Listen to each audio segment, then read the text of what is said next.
when black people qualify as a racist. Any black man or woman who defends their own against devils, such as those within the pale-skinned group, are called many things, and racist so happens to be one of the latest. Until I have enslaved you for more than 300 years, raped your girls, your mother, and your boys, established a wealthy nation from your labor, burned out, beat, and lynched you during Reconstruction, demonized you in the media, reduced jobs and good education in your community, seeded guns within your communities, created and doctored laws tailored for locking up the maximum number of pale-skinned persons, only then will I, a black man, be a racist.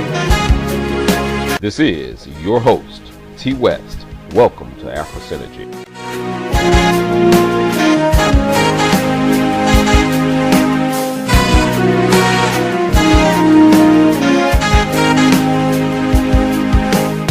"100 African cities destroyed by Europeans. Why there are seldom historical buildings and monuments in sub-Saharan Africa." Good evening. This is based partially on an article written by Mawuna Remarque Kotonen. Sadly, nothing is left of our ancestors. More accurately, little is left of our ancestors. When Europeans invaded Africa, they applied the four basic rules, or what he's calling principles, of any occupant forces. Number one, kill the strong and loot the place. Number two, breed the weak. Is this not what they did to African women? Number three, kill and deport or exile the smartest and the most skilled. This was slavery, scattered into the four corners of the earth, as had been foretold a few thousand years ago, that these people, the people of the book, would be scattered into the four corners of the earth, into the nations of the Gentiles, the Goy, the Europeans, the true identity of the Hebrew people. Number four, impose the golden rule of my way or the highway. This was the decree of the colonialists of Europe. You either complied or you were killed or enslaved. This is what they did. When tourists visited sub-Saharan African countries, they often wonder why there are no historical buildings or few historical buildings and monuments. We do know that there are great monuments still standing in parts of Africa.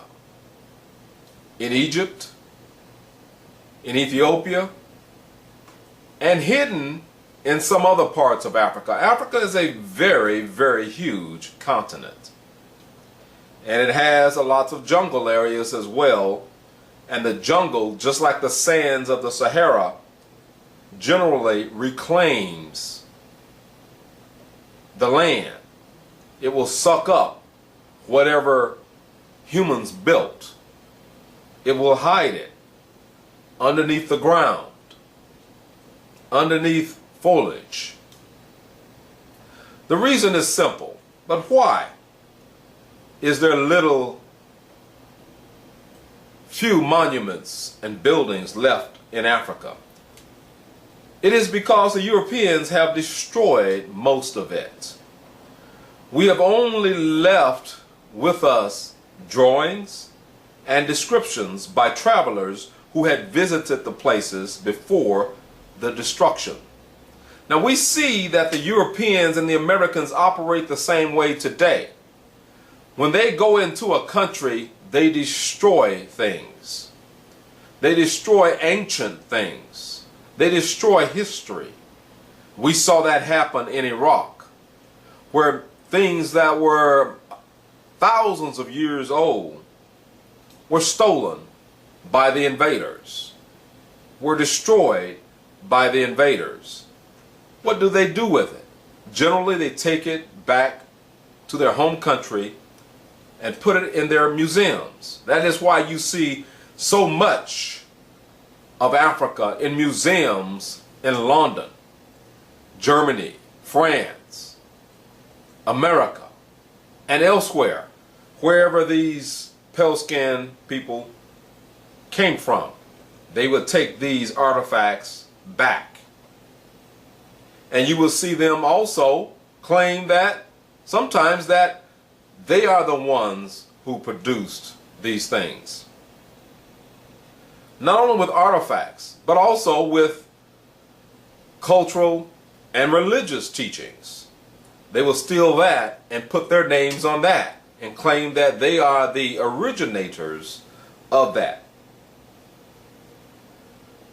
In some places, ruins are still visible.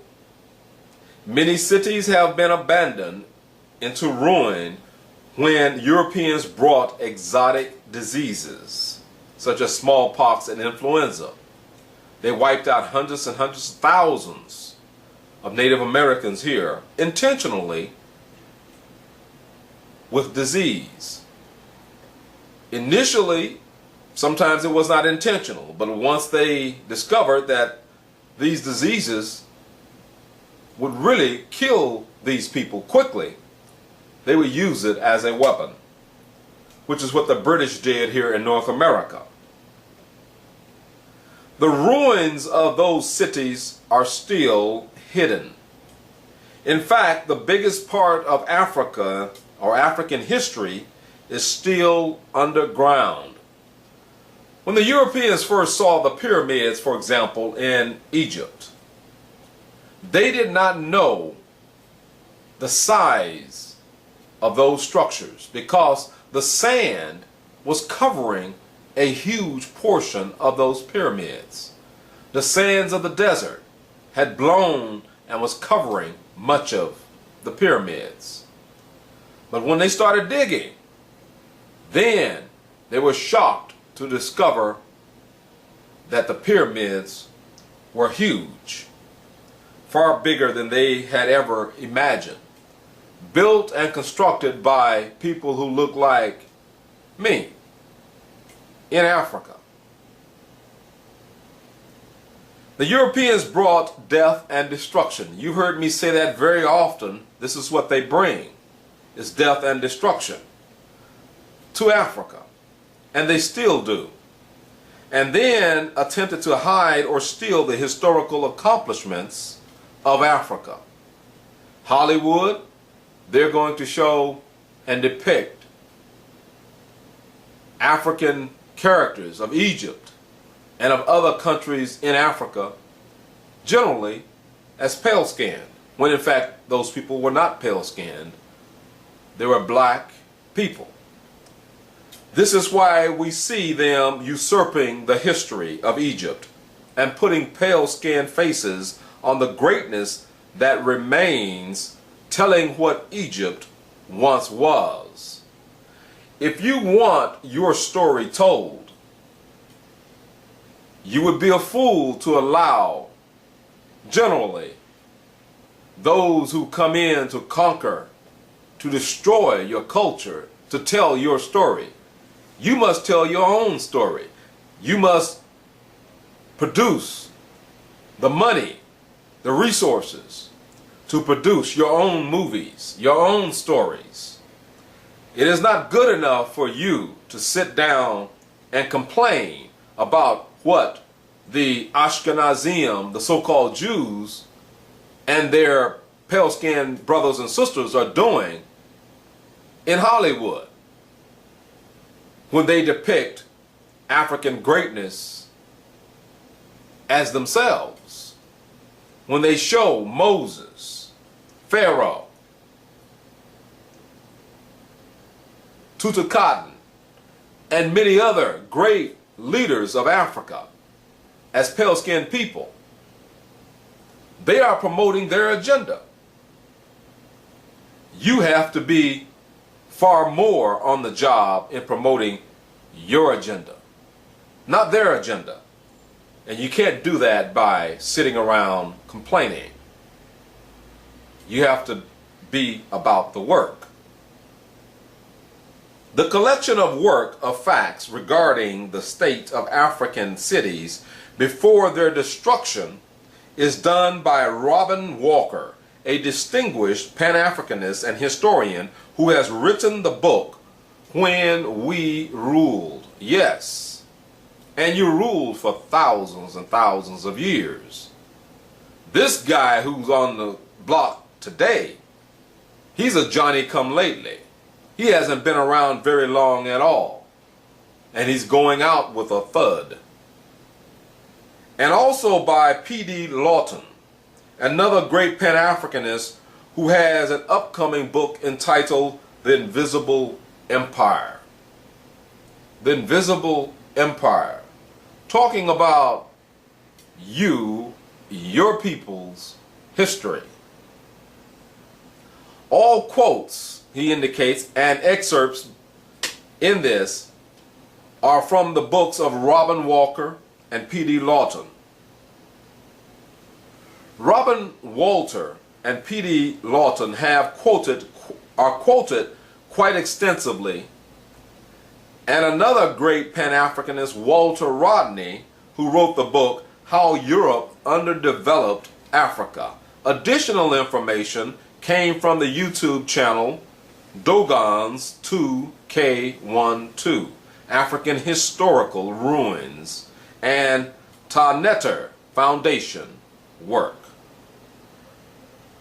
My drawings, he indicates, are from the book African Cities and Towns Before European Conquest by Richard W. Hull, published in 1976.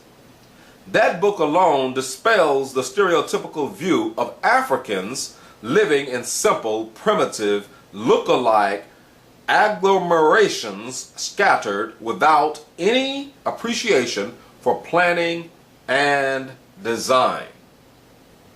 In other words, Africans were designers. They were scientists.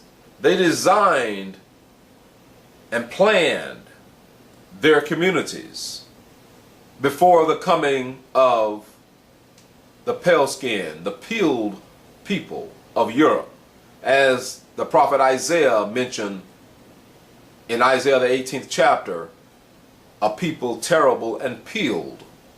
Peeled skin means leper or lepian, terrible from their beginning to this very day.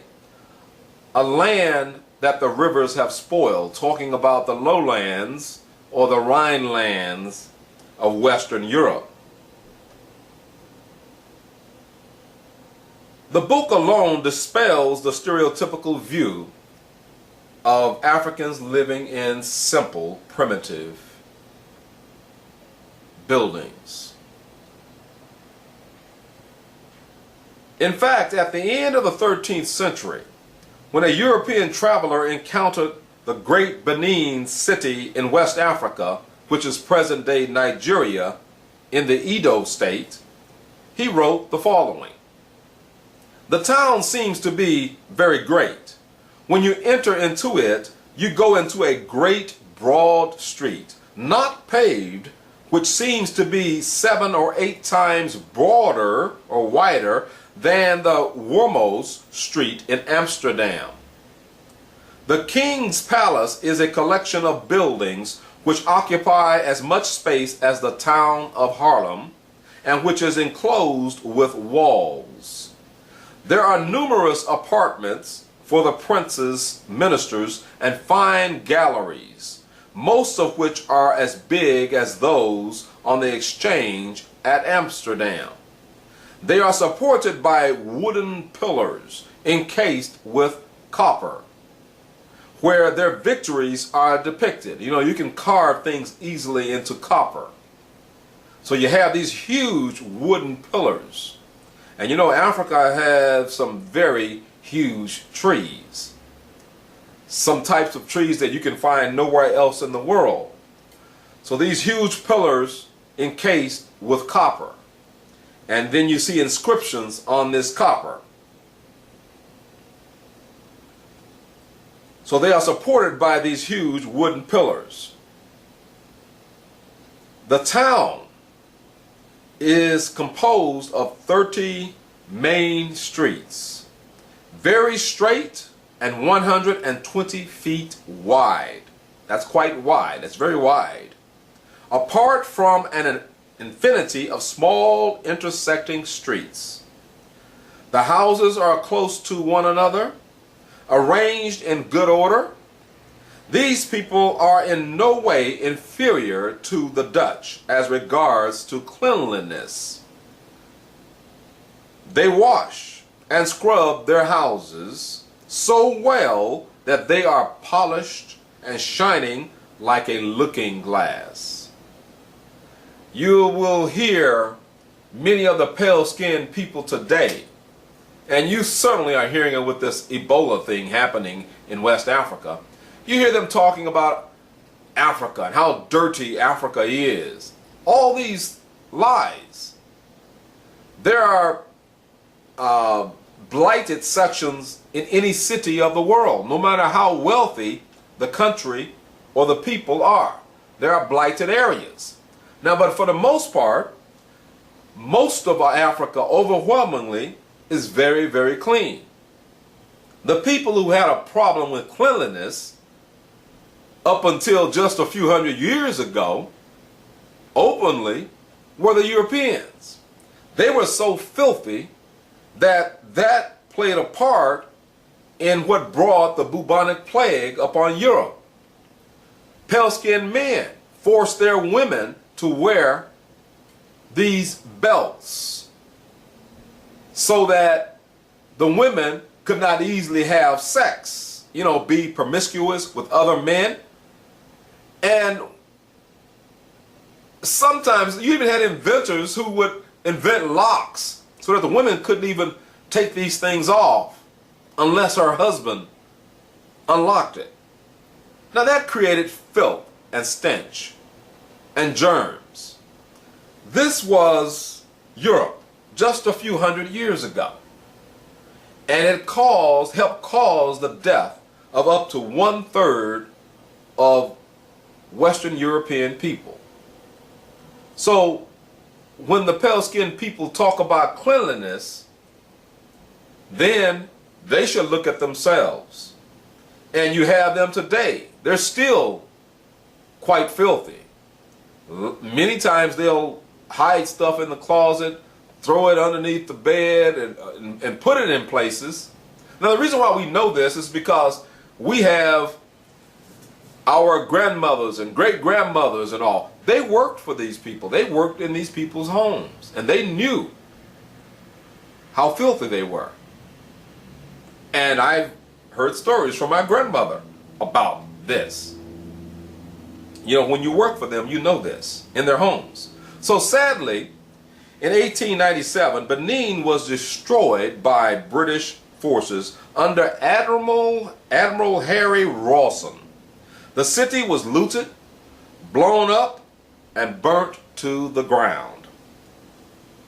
A collection of the famous Benin bronzes are now in the British Museum in London. As I said, these people are thieves. They come, they pillage and plunder, they kill, and then they take the important things, the things that they believe or feel have value, back to their home countries.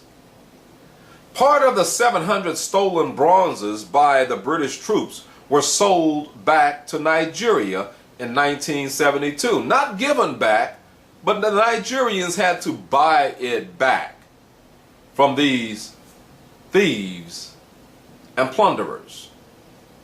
Here's another example or another account of the great Benin city regarding the city walls. They extend for some 16,000 kilometers in all, in a mosaic of more than 500 interconnected settlement boundaries. They cover 6,500 square kilometers and were all dug by the Edo people. Now we're talking about in West Africa, in the area around Nigeria. In all, they are 4 times larger than the Great Wall of China and consume 100 times more material than the Great Pyramid of Cheops. They took an estimated 150 million hours of digging to construct and are perhaps the largest single archaeological phenomenon on the planet. This is according to Wikipedia, Architecture of Africa. Fred Pearce, the New Scientist, published this in November the 9th of 1999. Did you know that in the 14th century, the city of Timbuktu in West Africa was 5 times larger than the city of London and was the richest city in the world? That's the 14th century. The 14th century, just a few hundred years ago. Richer, the richest city in the world, in Africa. Today, Timbuktu is 236 times smaller than London. In fact, prior to the Great Maafa, the great enslavement of the African people, the continent of Africa had a population that was larger than that of China. And it was dramatically reduced due to so many hundreds of thousands and even millions of Africans dying in the Middle Passage. But Timbuktu is 236 times smaller today in size than London. It has nothing of a modern city. Its population is 2 times less than 5 centuries ago. Now when you have a decrease like that, that's like death. That's like a city and a culture dying. It is impoverished with beggars and a dirty street and dirty street sellers. The town itself is incapable of conserving its past ruined monuments and archives. So what do? They beg. They beg from the Americans, the Europeans. As David once wrote, "I have never seen the righteous forsaken or its seed begging bread." If you are who you say you are, then you should not be beggars. You should not be begging of these people. Build yourself up without begging, because they will insert poisons into whatever they do for you. This is how they operate. Back to the 14th century. The 3 richest places on earth at that time was China, Iran, Iraq, and the Mali Empire in West Africa. The 14th century, not long ago at all. From all 3, the only one which was still independent and prosperous was the Mali Empire. China and the whole Middle East, the whole Near East. There is no such thing as the Middle East. The Near East were conquered by Genghis Khan's Mongol troops, which ravaged and pillaged and raped the area in China. The richest man ever in the history of humanity, Mansa Musa, richer than Bill Gates, richer than the Mexican guy down there in Mexico, richer than these men of today. Mansa Musa was the emperor of the 14th century Mali Empire, which covered modern-day Mali, Senegal, Gambia, and Guinea. Now you know in all of those 4 areas in Africa today, you have lots of African people begging. You have the government begging. Begging of the Europeans, begging of the Americans, begging. Reduced to beggars. Now Mansa Musa, an extraordinarily wealthy man, a king, an emperor. At the time of his death in 1331, Mansa Musa was worth the equivalent of $400 billion today. Now Bill Gates, before he sold a significant portion of his shares in Microsoft, had he not sold those shares, he would be worth around about $151 billion. Mansa Musa was worth $400 billion. At that time, the Mali Empire was producing more than half of the world's supply of salt and gold. Africa has more natural resources than any area in the entire world. And it has some resources, as I've covered on the Afrosynergy channel for many years, some resources that you can find nowhere else in the world other than on the African continent. And that includes plants and animals for medicinal purposes, for creating pharmaceutical drugs. So here, when Mansa Musa went on a pilgrimage to Mecca in 1324, now listen closely, because you're going to see in Mansa a characteristic that is in so many black males. And if you don't pay attention to it, it will be your undoing. It will be your downfall. It will be the downfall of your children. So in 1324, Mansa Musa carried so much gold and spent this gold so lavishly that the price of gold fell for 10 years. This is when he went on the pilgrimage to Mecca. The price of gold fell for 10 years. 60,000 people accompanied him to Mecca. Now, let me elaborate a little bit about this characteristic that is in so many black men. When you have it, wealth, great wealth, today you will go out and buy the most expensive automobile. You will buy the biggest and most expensive house. You will live very extravagantly, and you will let other people know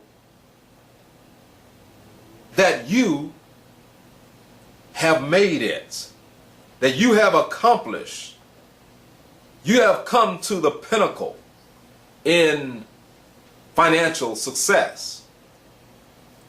When you do these things, your enemy is watching you. So when Mansa Musa traveled to Mecca in this huge caravan with over 60,000 people, you know, he had the elephants and all going to Mecca, the whole world was looking. And if they saw this gold, the question in the minds of the thieves, the plunderers, was, where is this man coming from? Because if we learn and find out where this man is coming from with all of this gold, all of these beautiful women, this huge caravan, then we can travel there and we can take it. Militarily, we can take it. And that is exactly what eventually happened. You don't let the enemy know your source of power. You don't splurge that information out there for them to use against you, black man. I'm teaching you how to be real men, real black men. not boys. Many of you, for many, many generations, you have said, the man. And among blacks, when you said the man, all of them knew that you were talking about the pale-skinned guy. Because in your own mind, psychologically, you were not a man. You didn't call yourself the man. He called you boy.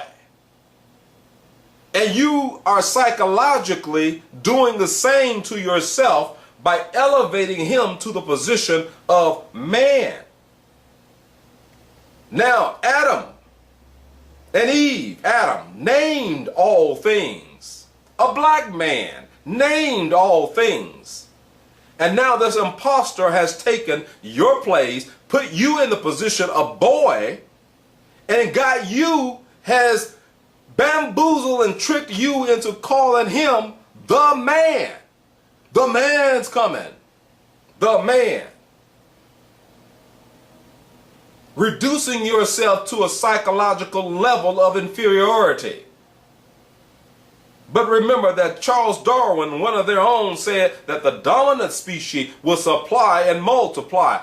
Black man, black woman, who's multiplying and who's decreasing in number. It isn't your people, no matter what type of weapons they have deployed against you, real or biological, and with the microscopic beasts of the earth, talking about biowarfare, he still can't kill you off. And he will never be able to kill you off. But the message is that you must think and act wisely. Not act in an ignorant way.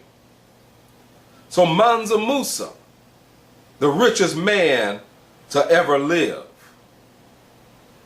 richer than all these men today, richer than even the Rothschild clan. So, but Mansa Musa, he founded the Library of Timbuktu, and the famous manuscript of Timbuktu, which cover all areas of the world's knowledge, were written during his reign. Now, of course, when pale-skinned people invade, what do? That which they do not steal and take back to their home territory, they burn. And paper and manuscripts burn. They would have burned everything in Egypt, but fortunately, a lots of that was inscribed in stone, and they couldn't destroy all of that. Witnesses of the greatness of the Mali Empire came from all parts of the world. Sergio Domian, an Italian art and architecture scholar, wrote the following about that period. Thus was laid the foundation of an urban civilization.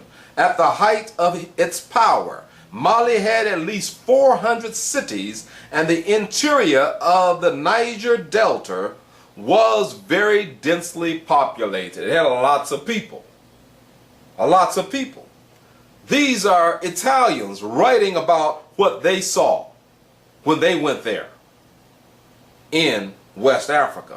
The Malian city of Timbuktu had a 14th century population of 115,000, which was 5 times larger than the medieval London. National Geographic recently described Timbuktu as the Paris of the medieval world on account of its intellectual culture. According to Professor Henry Louis Gates, 25,000 university students studied there. This was before Paris, before in Boston, Harvard University, before Stanford University in California, before Yale, before all of these universities, before Princeton, in Timbuktu. But look at where Timbuktu is today. as a result of two things. First of all, the ignorance of black men. You cannot be foolish when you're dealing with destroyers, a destructive group of people. You cannot be foolish. And then secondly, as a result of the savagery of the Western Europeans, the Germanic tribes. Many old West African families have private library collections that go back hundreds of years. The Mauritanian cities of Chinguetti and Ouaddaine have a total of 3,450 handwritten medieval books. There may be another 6,000 books still surviving in the other city of Walata. Some date back to the 8th century AD. There are 11,000 books in private collections in Niger. 11,000. So we will continue with the next part next. This is T West with AfroSynergy.